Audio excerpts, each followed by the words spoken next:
From the Sky News Centre, this is Paul Murray Live.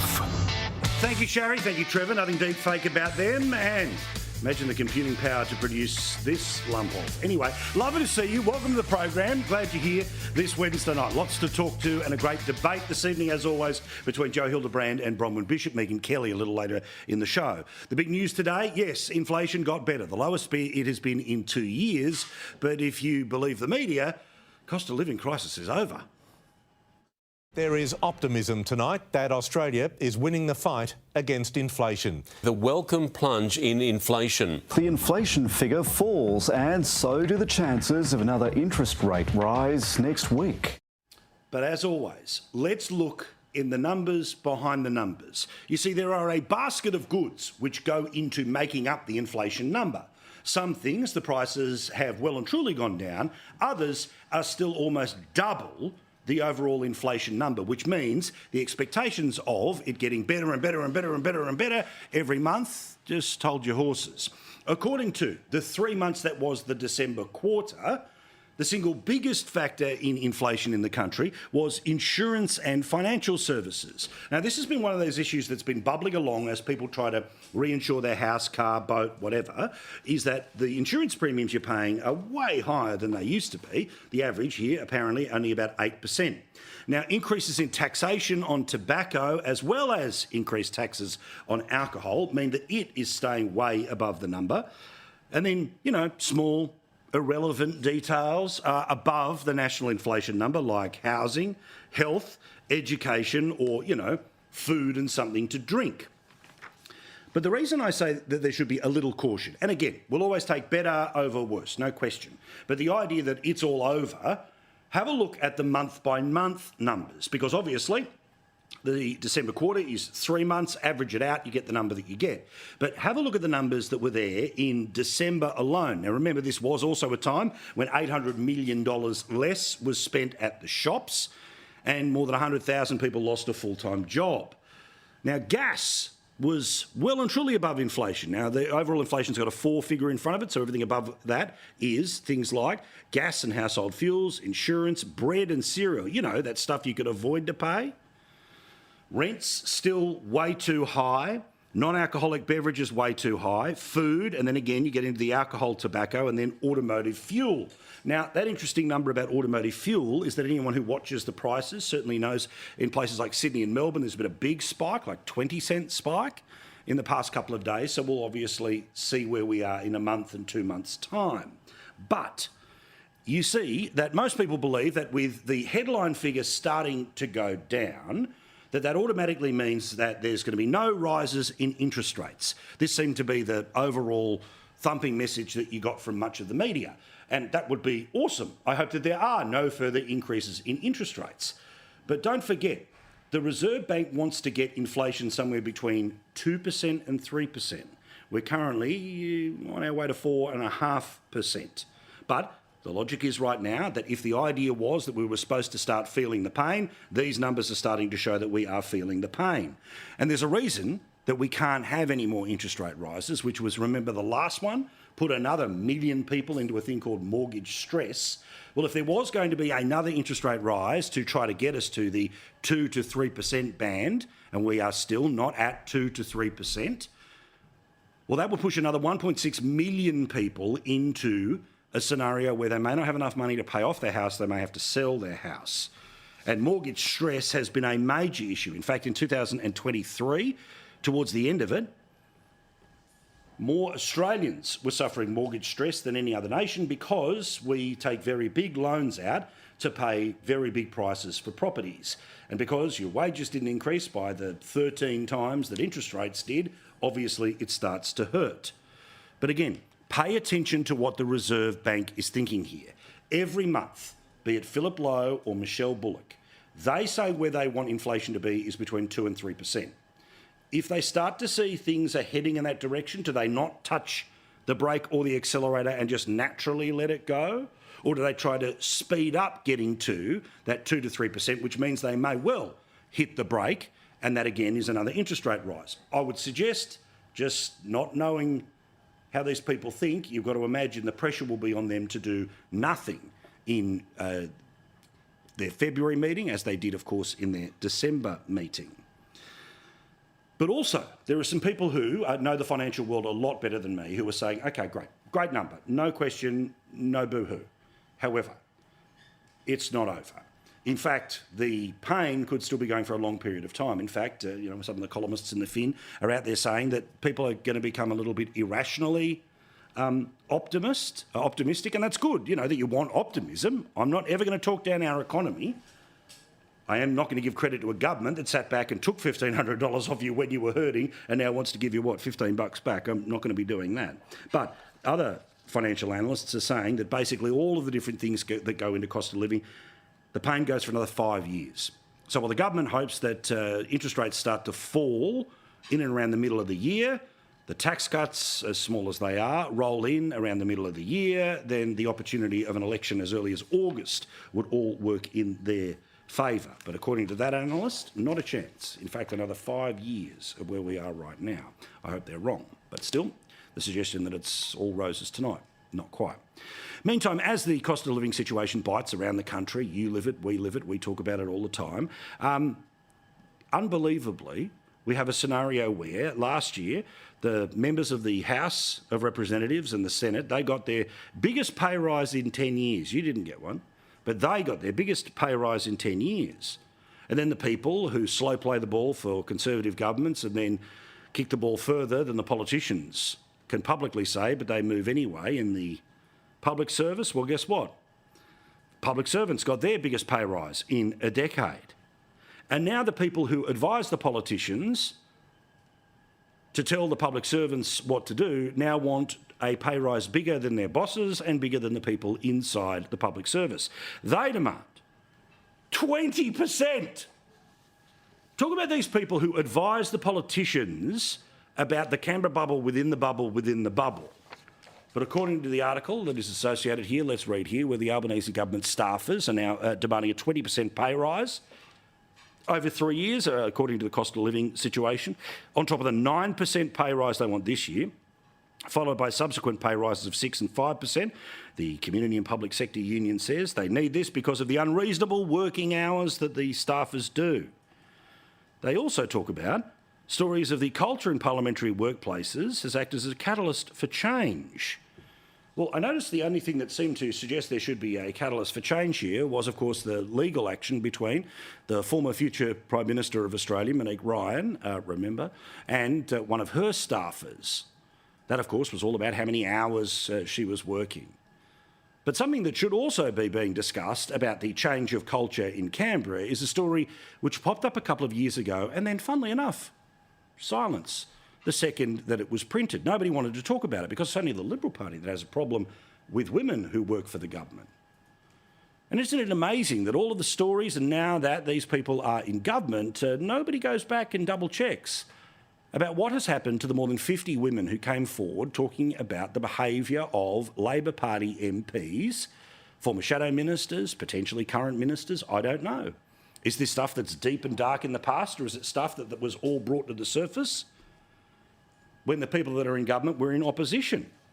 Now remember, these were 50 staffers who talked about the culture inside the Labor Party, and they speak of the MPs or ministers or shadow ministers that they have worked for. Quote, "He is a man who punches the wall next to his female staffer's head, calling her a ...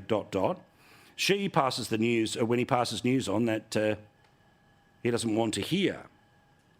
He is a married man who plied a young woman with drinks until she had no idea what was happening. He promised others at the gathering that he would get her home safely before putting her in a cab and had sex with her when she had no ability to give consent." No follow-up on these stories, is there? These were all staffers, by the way, who were writing about it on social media. The next day he texted to demand that she take the morning after pill and blamed her for what happened, saying she was so drunk that she came on to him. And then he threatened to tell no one. It goes on. The culture in Canberra that nobody wants to talk about. He is a married man who harasses female staffers by sending them over 50 text messages in a night asking her to meet him, to have sex with him. And when he hears nothing back, he sends aggressive texts warning her not to tell anyone that he contacted her. He is a man some 40 years my senior who groped and tried to stick his tongue down my throat in a lift at work. Any follow up on this as to whether any of these people are on the backbenches of the current government or in the ministry? Are they people who had left the parliament years and years ago, so it doesn't matter, or are any of these people still somewhere inside the Labor machine? Of course, tumbleweeds. No follow-ups on any of that. Yet the reason the 20% pay rise for all staffers is because of how hard they're working. Well, at times, some of them seem to have in the past been working for people who you couldn't pay me enough to go anywhere near. Meantime, as for the actual average Australian worker, the pay rise that you need to keep up with everything that is going on at the moment, well, it would be quite significant. In fact, according to some advice given to the Daily Mail today via the financial comparison group CanStar, you know how you hear about those CanStar ratings on products? About $4,000 is what a pay rise you're going to need to help to pay for cost of living. A full-time salary of $95,000 would need a pay rise of $3,919 to cover the cost of living expenses.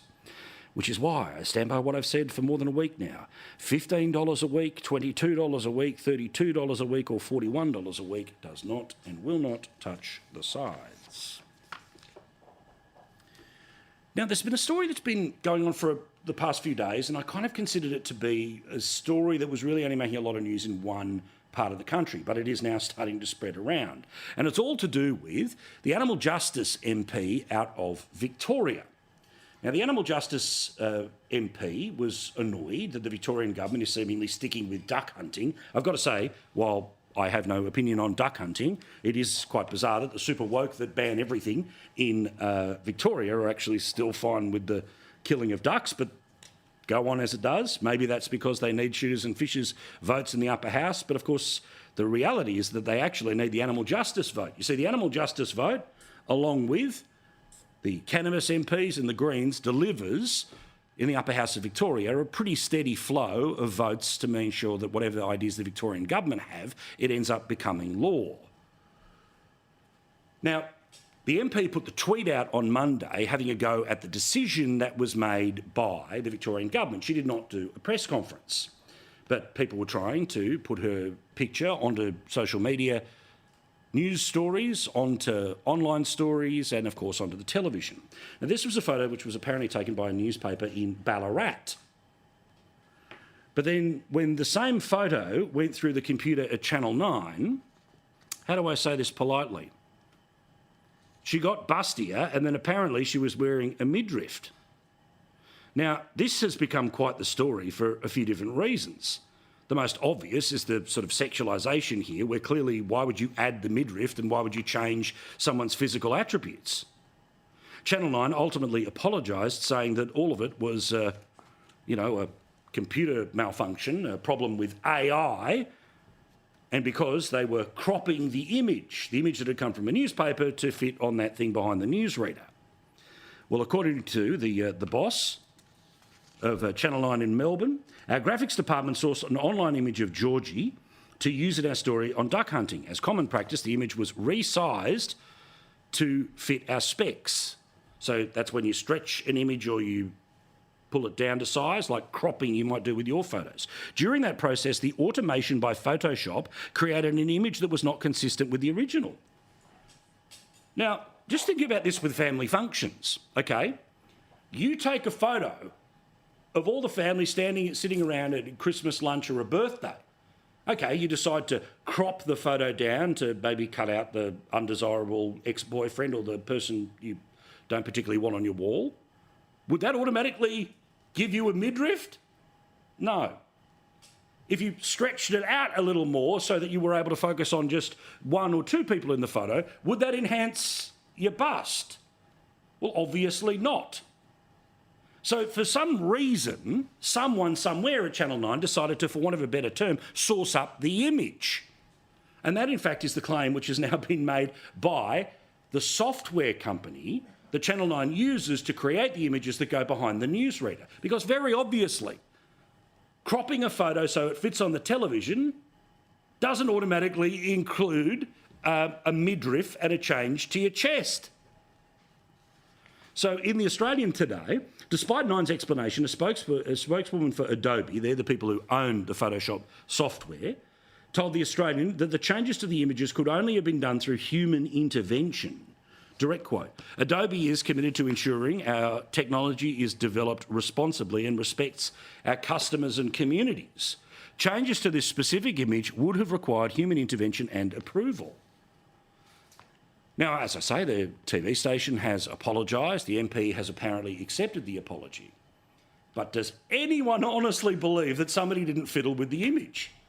Again, the sizing of an image would not change the clothing and produce more visible skin. And interestingly, the MP has turned around and said, and by the way, I've got tats all across my tummy.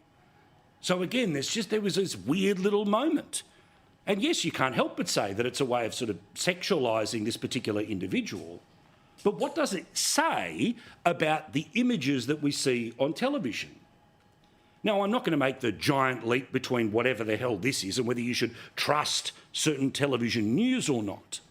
But at a time when trust in the media precipitously falls for a collection of different reasons, if anyone is willing to fiddle with the image, then are they fiddling with the story? Again, for people half listening, ready to run off to the umpire. I'm not saying that because this happened, you don't trust anything you ever see on Channel 9 News or in any other commercials.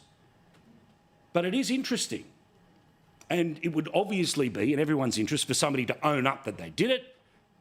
If they did it at the direction of a boss, well, OK, we'll see what happens there. But we keep hearing about the dangers of AI. We keep hearing about fake images that may well push around. And that is one thing we are all going to have to deal with on the internet. And the reality is that you have to be pretty savvy on the internet to spot the absolute little giveaways that a video that you're watching is kind of fake. And that technology will only get better.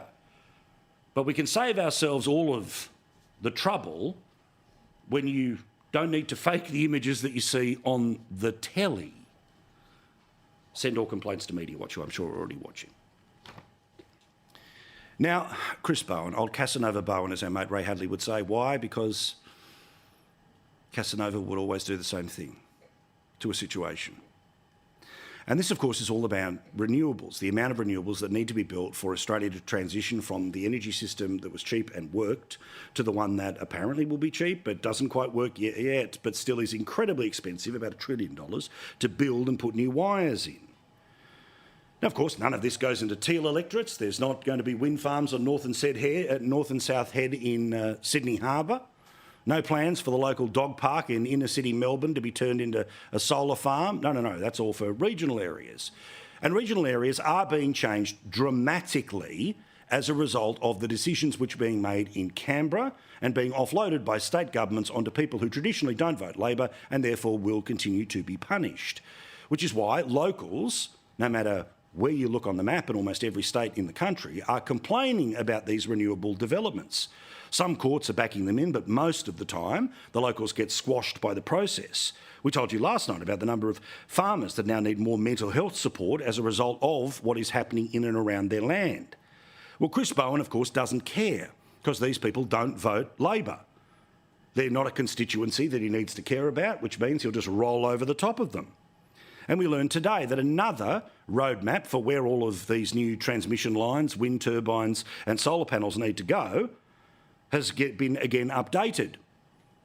But there has been no consultation this time around. They basically just took whatever BS consultation was there last time to build the new maps, which will have more stuff built in more parts of the country.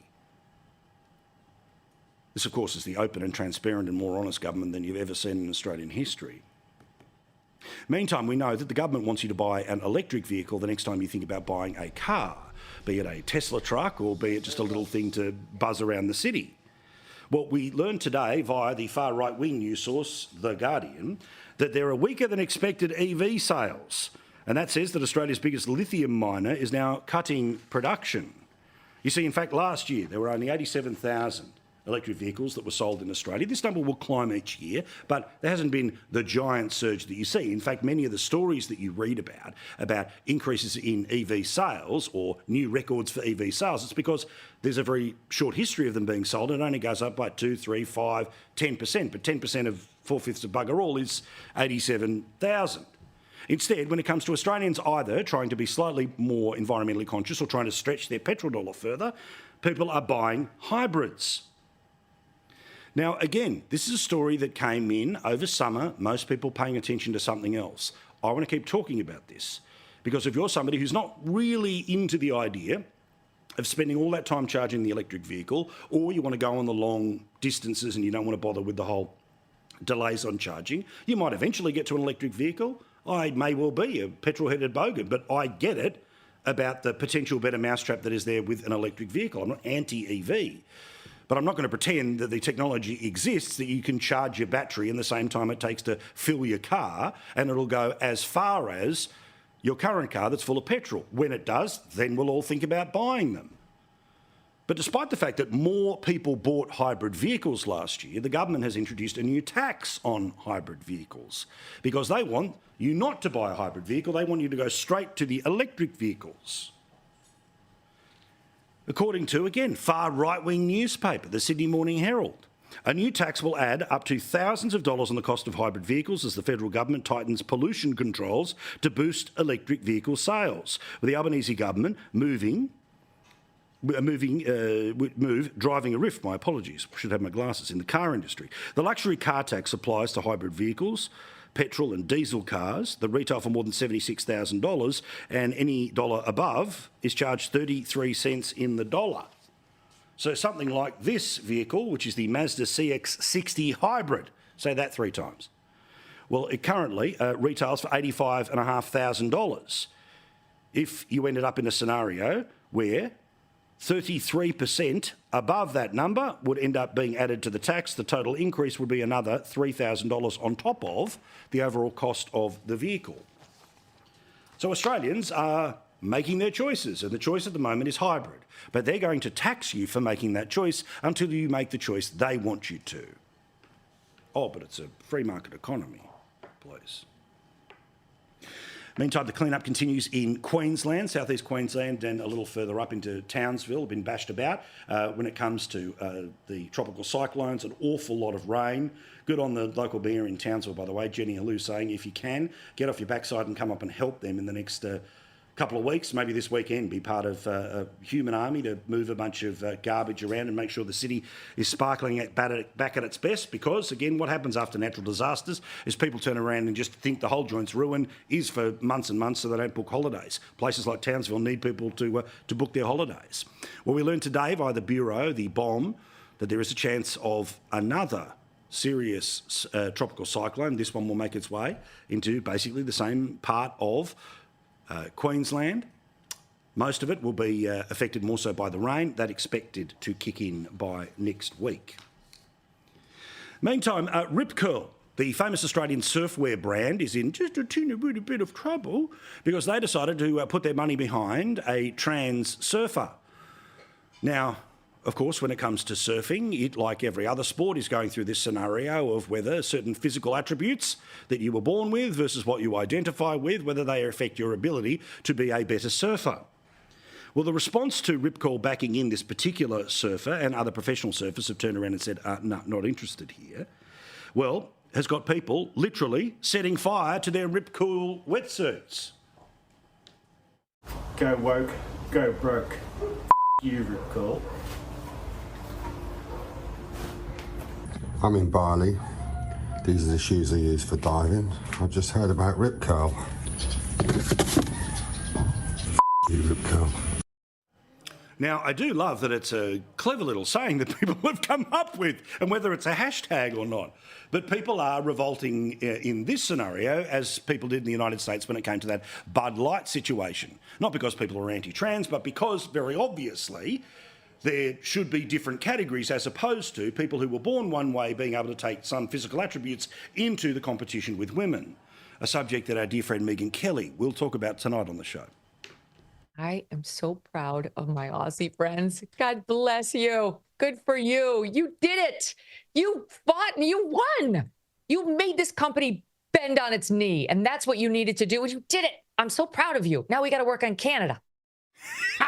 Good as she. We'll see her a little later in the show, but first, a great debate as always. Midweek, blow up, and we look forward to it with none other than Joe Hildebrand, Bronwyn Bishop. You're in the right place. Thanks for watching wherever you are, country, city, online or on your phone. We're glad you're here.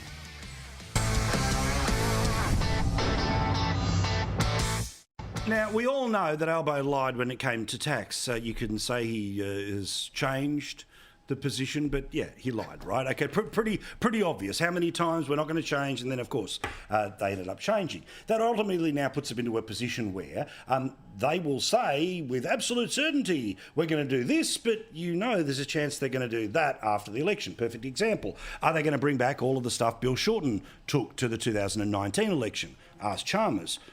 No. Oh, we're not contemplating or considering resurrecting the policies that we took to the 2019 election. Are you prepared to break other promises if there are better ways, or is this one and done? Oh, we're not contemplating other areas. And if you think it's just me saying that, well, like a broken clock, well, even then, that's right 2 times a day. Okay, once every now and then. Allegra Spender at the very friendly territory of the Press Club, she said this today. I think the government has broken a promise, and whether or not the community forgives them, it is clear that the government cannot go to another election without a clear tax policy. They cannot go to another election and saying, you know what, we're not going to touch things, because they just will not be believed. So they should come up with... Anyway, but you get the idea that the... having it both ways, the each way elbow of it all, is starting to bake in as the perception here. Let's talk about this now with Bronwyn Bishop and Joe Hildebrand. Lovely to see you both. Lovely to be here. So, when even the Teals say that you're lying, guess what? Probably the majority of Australians are going to know that you lied. Well, of course they're lying. But you know, here's Sophie Scott's little letter, sending it out and telling people that... well, it's probably okay to do it, but anyway, we're going to do a poll just so I know what you're thinking. Stick my hand, finger in the air, see which way the wind's blowing. Honestly, they are hopeless, but that's another story. But let's look at the reality of it. The tax cuts have been legislated, agreed to by both the then government and the present government. And on the 1st of July, if nothing else happens, the tax cuts would be delivered. And tax reform would be delivered because the 37 cents marginal rate would go. However, the Labor Party has now changed its mind. It's lied, having said it would stick with it. It's got 2 choices how to do it. One, it can bring in legislation to repeal the existing legislation and then bring in new legislation, or bring in an amending bill. Now, the moment they do either of those 2 things, they are actually increasing taxation for people who are earning $145,000 or more. The tax goes up. And over 10 years, we know they get extra tax. You were talking about this bracket creep of 28 billion. Yes, and they are cementing bracket creep back in. So you can have all the tables and all the $15 bits and pieces you like. But at the end of the day, it was a lie, because to prepare either of those 2 propositions takes weeks. Yeah. They've been working on it for ages. And to say right up to the moment he changed his mind, oh, well, we haven't changed our position, knowing damn well he had, people will remember. Yeah. And now we've got the Treasurer, of course, and we're not thinking about doing anything different again. Same words. Who's going to believe anything that comes out of his mouth? Joe, why can't they just say yes or no, right? I mean, part of the problem in the lead up to this was we're not considering, right? It's sort of the use of 10 words when one will do. That's obviously what made everyone highly, highly suspicious, myself included. It's why my heart rate went up. It's why I was saying publicly and privately to anyone who would listen, for the love of God, please rule this out. This is terribly damaging. And again, once you have broken a promise, you don't just break it on the thing you want to break the promise on. You end up not being believed on anything else. So that was my concern. It's still my concern. I still wish they hadn't done it. However, having done it, I can't in good conscience say that, no, we should reverse it and take this money away from lower and middle income earners so we can keep stage 3 as it is. In my mind, they are actually 2 very different things. A couple of things. The Teal example is extremely instructive, because you've had Zali Steggall say that Albo should apologise, and you've had Allegra Spender saying that this is, a breach of integrity, they won't be believed. And this one's putting out a poll. But so will the other 2. Again, I would almost put absolutely money in the bank. No integrity at all. There is no way they will jump up and down about and say there's no integrity, but they will end up backing it in, because A, it doesn't make any difference anyway, and their electorates are going to get whacked anyway. But B, of course, otherwise they get exposed for the sort of hand-wringing, but the climate change and integrity and everything. So they actually will end up having to do with it. Otherwise, they'll be seen as upper middle class socialists who hate poor and working class people. They are. I know. I wrote that just this week.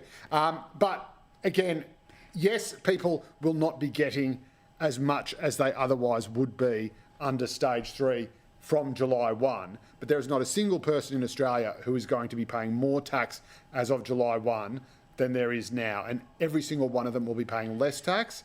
And so it will actually be tax cuts. No, that's not true, Joe. They will be actually raising the tax rate. And then you can put it which way you want. But that's a matter of fact. All right. I want to, we've gone hard on it. I want to ask about something else. We learned today that energy companies in Queensland, in order to help keep the grid alive as we move from the one that works to the one that they're trying to build and desperately hope we don't notice the change, they're able to remotely access your air conditioner at home, and they actually either turn them off or turn them up to help the power grid stay on. It's about 170,000 air conditioners. So creepy. And they've done it like 6 times in a month.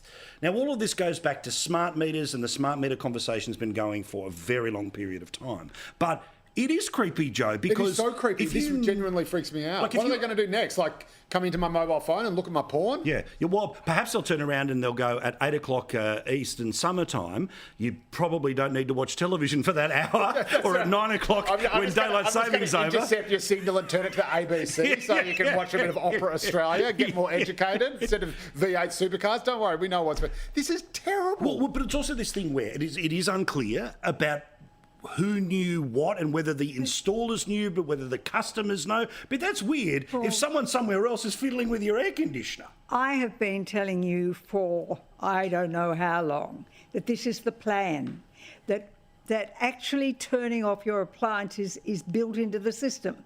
Can I give everybody who's a viewer a piece of advice? Do not have a smart meter. If you haven't got one, they can't do it to you. Why do you think they want EV cars? Because with a smart meter, they can drain off the battery that you've got stored in your battery. They are planning rationing as part of their system. In third world countries, we call it brownouts. Here we call it blackouts.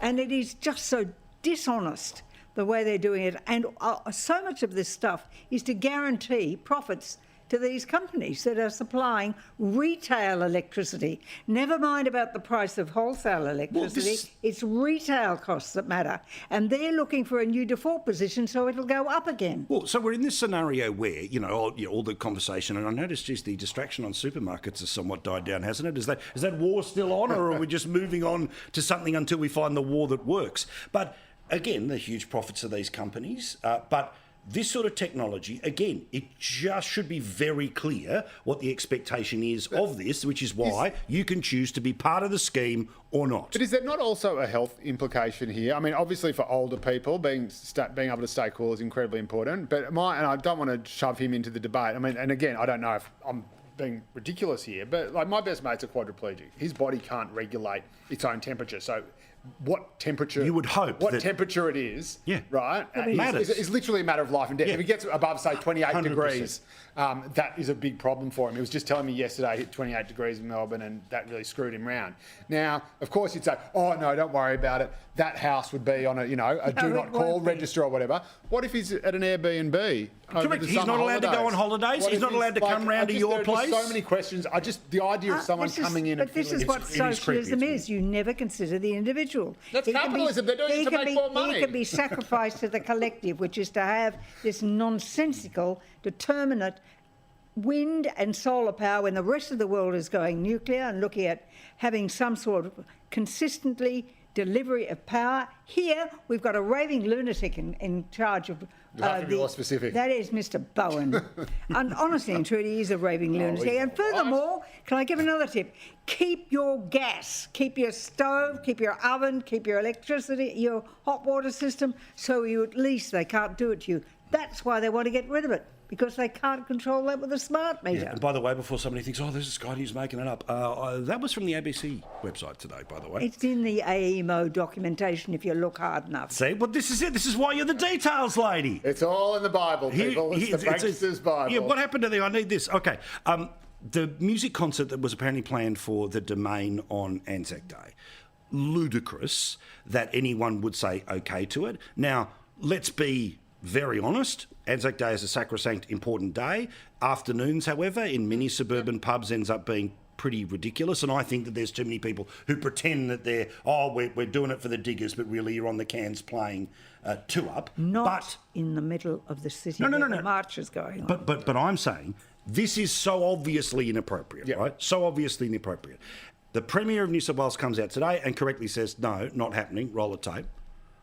Lesson learned from the New South Wales government. I'm sorry that it's gone this far, but I want to make it clear and completely unambiguous today. There will not be a rock concert in the middle of the city on the same day as ANZAC Day. But the bigger issue here is that somebody was allowed to book it. Correct. Right? And somebody clearly didn't think it was a problem. Now, obviously, there's not just one person sitting up the back with a diary going, g'day, the Domain, okay, let me see, December. It's open on December 25. Bang, it's yours, right? It's not a scout hall.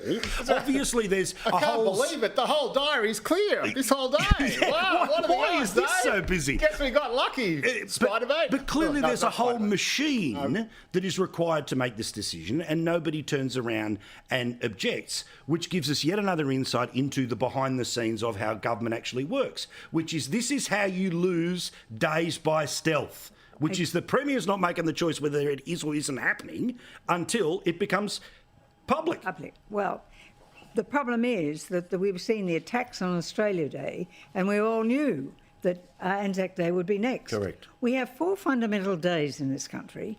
We have ANZAC Day, we have Christmas Day, Easter, we have Australia Day, and they're all under attack one way or another. Now, the two questions I want answered. When did the government, a minister or the Premier, know about this? Good question. And when did they start to do something about it? And who actually made the decision?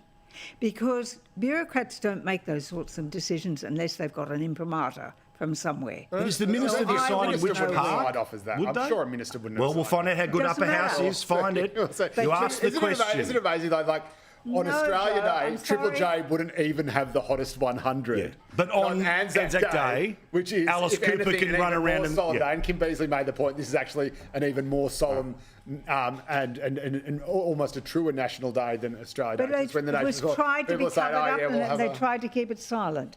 And it was only the fact that it became a public issue that something has now been done. So we need to know when and who. And as I said, public servants don't make decisions without there being some sort of imprimatur. Doesn't mean they have to sign off on it. There has to be an imprimatur.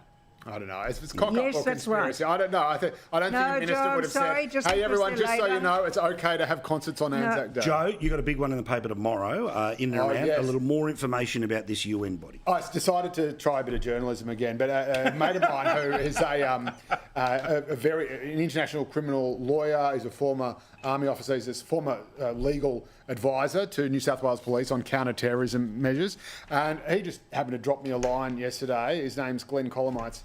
He dropped me a line yesterday and said, I just cannot believe what the government is doing with funding the UN RWA when it's in breach of its own, or it seems to be, or could be, in breach of its own counter-terrorism laws. And he pulls out the relevant section of the Commonwealth Criminal Code and sends it to me. And I'm an art student, it doesn't mean, but I said, well, write us a piece on it. And I've read the piece, I've got it, holy crap. Yeah, so if an individual funded money that gets to a terrorist, it's problematic. Basically, there's a provision in the law that if you are reckless as to the status of an organisation as to whether it's a terrorist organisation or not, you don't actually have to fully know that the money you're going to, that you're sending to an organisation is ending up at a terrorist organisation. His argument is that even if you're just reckless, so even if you take that risk or you're aware that there could be concerns, then you're on the wrong side. And the fact that the government was informed in December at least by 30 Jewish groups, and there have been previous warnings, previous reports about UNRWA getting to Hamas, then that could potentially mean the government has breached its own law. I've got 30 seconds, Bronwyn. Wave that paper and tell me what's going on. This is the Muslim Times report of a meeting that took place, the December edition, between the Prime Minister and Senator Wong, when there was a complaint made about the way that they'd voted an abstention. But the point was made, the Prime Minister Albanese confirmed Australian government's commitment to the Palestinian people, citing decisions of doubling the funding to the United Nations Relief Works and Agency for Palestinian Refugees. In other words, it is reckless, Joe, and if your friend knew that, so do the lawyers in the Department of Foreign Affairs and Trade. And if they made that doubling, they did it to appease the Muslims that are in their Labor seats, and it was reckless to do. Well, and you can't defend them with your article because they had their own lawyers in those departments and they would have known what they were doing. It certainly could be argued. I wouldn't make the call that it could be. I look forward to reading it tomorrow and discussing it any opportunity we have. Love you guys. Quick break. Back with Megyn Kelly straight after the break, where we've got to deal with a lot of people saying some kind of weird stuff about Taylor Swift. I promise this matters and I'll explain why with Megyn in a second.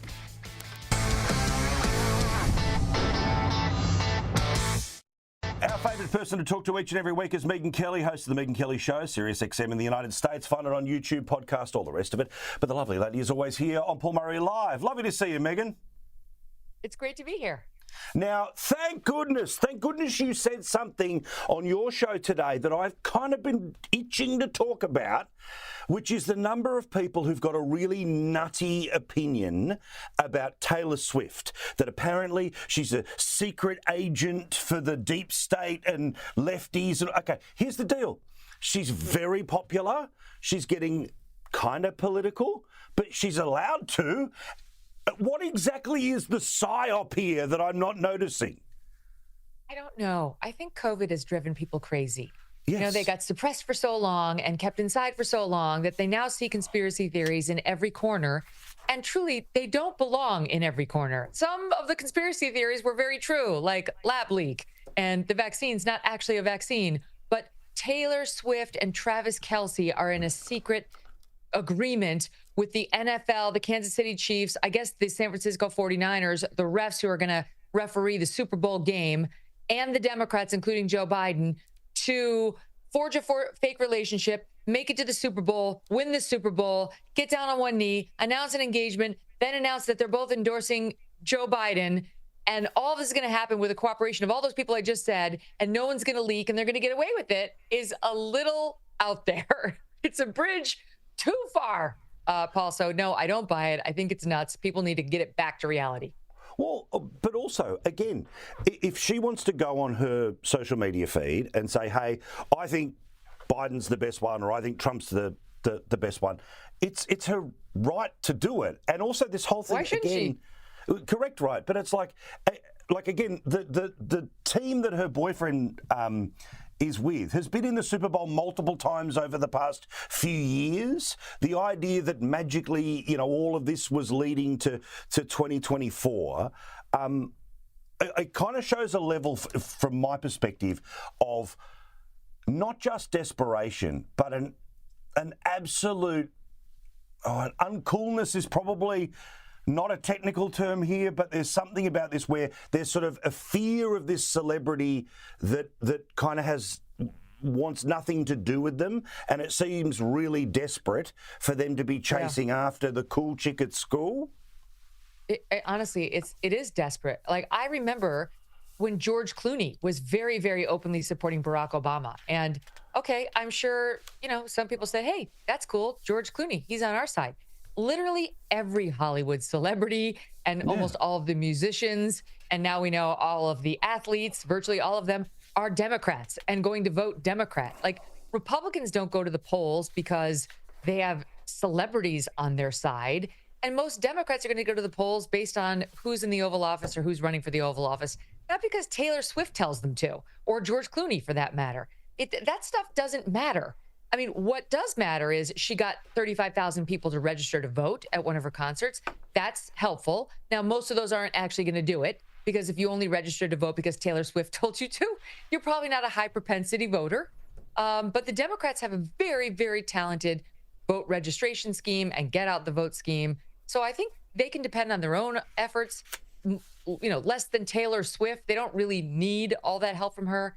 And the Republicans are going to have to win this, if they win it at all, with good old-fashioned shoe leather, door-to-door, getting people out to the Taylor Swift. Why are they obsessing over Taylor Swift? Part of the Republican Party has gotten very conspiratorial. And it's not the fake conspiratorial that we all got blamed for being when we question certain narratives like BLM or COVID. It's the real conspiratorial where you see, monsters under every bed and none are there. Sometimes it's just a weird Hollywood relationship that's probably going to fizzle out either before or after they get married. But no one would take the long haul. Nobody would take those odds, to put it in football parlance. What about Trump? Now, we all heard this week about the damages that he now has to pay to a woman that he defamed, but also a woman who a previous civil suit had suggested that he had sexually assaulted. The thing that's worth noting in all of this is that she ended up getting 3 times as much as her lawyers were asking for. So picture this, Paul. Somebody comes out of the woodwork and says 30 years ago, Paul, or one of your male listeners and viewers, raped me in the changing room of a first-class department store, Bergdorf Goodman. Again, I think it was 30 years ago. I, as the alleged plaintiff, I can't quite remember even the year. I didn't go to the police. I don't have any eyewitness testimony. I don't have an eyewitness on scene, nor any surveillance tape that I can offer. It's just my general recollection that I was raped 30 years ago. And then, because you happen to be a Republican, a conservative guy, the Democrats pass a law to revive one's ability to sue for sexual assault. No, we can't make it criminal. That's too much. But to sue for sexual assault and rape, even though the statute of limitations has long since passed. Great. Here I go. Good luck defending yourself, because you don't know what the hell you were doing 30 years ago. And then you come out and you say, who's suing me? Who's saying it? I don't know this person. This is a made-up story. This is a nutcase because I don't know her. I don't remember ever meeting her, and it's a nutcase. You now get sued not just for sexual assault, but for defaming me because you called me a kook. You're not allowed. See, what the law is basically saying is you can say, I deny those claims. It did not happen.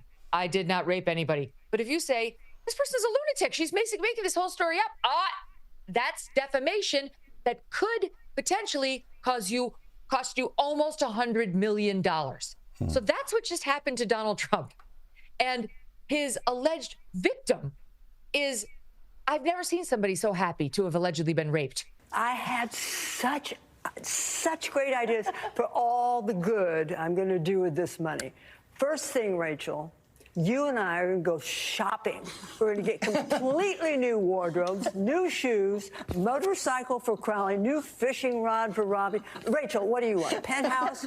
It's yours, Nothing. Rachel. Penthouse and France? You want France?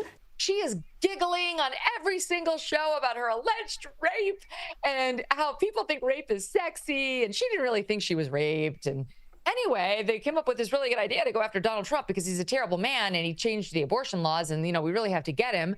And I have all my money and I'm going to take Rachel Maddow to France and we're going to work on women's rights, which basically, as far as I can tell, means just the ability to kill your unborn child. And the woman next to her, who was her lawyer for the whole thing, she's going to help her because she's also a woman's right advocate, unless you happen to be a Democrat complaining about former New York Governor Andrew Cuomo, a Democrat, in which case you will get the boot on the forehead and that lawyer will kick you right out of the Time's Up Me Too movement, because it's not okay to allege this crap against Dems, only against Trump and Republicans. Then these people are your advocates and ready to go back to helping the women. That's what just happened over here.